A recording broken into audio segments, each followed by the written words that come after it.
que le Real Madrid est devenu un club ridicule. Je trouve qu'en fait, le dossier Diomandé prouve à quel point ils sont ridicules. Dans le sens où ils n'étaient pas intéressés par Diomandé, et ce pour la simple et unique raison que c'était pas un de leurs besoins.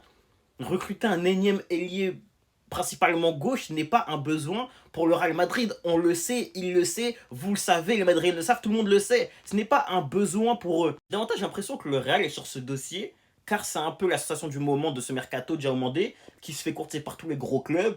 Il y a un bras de fer entre plusieurs clubs. Leipzig qui demande un certain tarif que beaucoup de clubs ne veulent pas aligner, ce qui est logique. 130 millions pour demander. J'ai beau beaucoup l'aimer, personne ne devrait les mettre, je pense en tout cas. Et comme le Real veut continuer à montrer qu'ils sont ce club, avec ce standing, qu'ils sont capables d'être présents sur tous les dossiers, attirer n'importe quel grand nom, et bah ils se positionnent sur lui. Alors que je répète, ils n'en ont pas besoin.